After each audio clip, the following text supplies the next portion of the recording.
କ'ଣ ଆପଣମାନେ ଏହି ଫଳଟିର ନାଁ ଜାଣିଛନ୍ତି ଆଉ ଆକୁ ଖାଇଲେ କ'ଣ ହୁଏ? ହଷ୍ଟେଲରେ ବହୁତ ଜୋରସେ ଶୀତ ହେଉଥିଲା ତ ଆମେମାନେ ଆସିକି ଖରାରେ ଠିଆ ହେଇଥିଲୁ। ହଠାତ୍ ନଜର ପଡ଼ିଲା ସେଠି ଥିବା ଗୋଟେ ଗଛ ଉପରେ ଯେଉଁଠି ନାଲି ନାଲି ଫଳ ସବୁ ହେଇଥିଲା। ତ ଆମେ ଆଉ ଡେରି ନ କରି ଚାଲିଗଲୁ ସେ ଗଛ ପାଖକୁ ସେ ଫଳକୁ ଆଣିବା ପାଇଁ।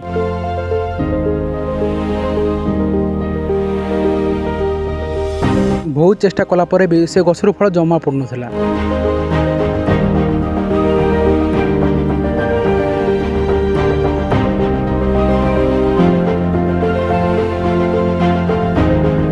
ବହୁତ ଚେଷ୍ଟା କଲା ପରେ ଆମେ ଯାଇକି ସେ ଫଳକୁ ଆଣିପାରିଲୁ। ଦେଖନ୍ତୁ ଏ ଫଳଟି ଦେଖିବାକୁ ପୁରା ନାଲ ଆଉ ଭିତରେ କଳା କଳା ମଞ୍ଜି ଅଛି ଆଉ ସେ କଳା ମଞ୍ଜିକୁ ଛଡ଼ାଇ ସାରିଲା ପରେ ଭିତରେ ଧଳା ଧଳା ବାଦାମ ଭଳି ବାହାରୁଛି।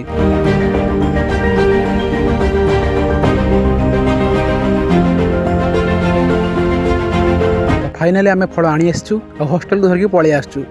ଦେଖନ୍ତୁ ପିଲାମାନେ ଏଠି କେମିତି ଫଳକୁ ଖାଉଛନ୍ତି। ମୋତେ ତ ଡର ଲାଗିଲା ସେଥିପାଇଁ ମୁଁ ଏ ଫଳକୁ ଖାଇଲି ନାହିଁ। କିଛି ସମୟ ପରେ ସେମାନଙ୍କୁ ପଚାରିଲି ତାଙ୍କ ଦେହ କେମିତି ଲାଗୁଛି ନା ଠିକ୍ଠାକ୍ ଅଛି। ତ ଏଇଠୁ ଜଣାପଡ଼ିଲା କି ଏକ ବିଷ ଫଳ ନୁହଁ। ଯଦି ଆପଣ ଏ ଫଳଟିର ନାଁ ଜାଣିଛନ୍ତି କମେଣ୍ଟ ବକ୍ସରେ ନିଶ୍ଚୟ ଜଣାଇବେ।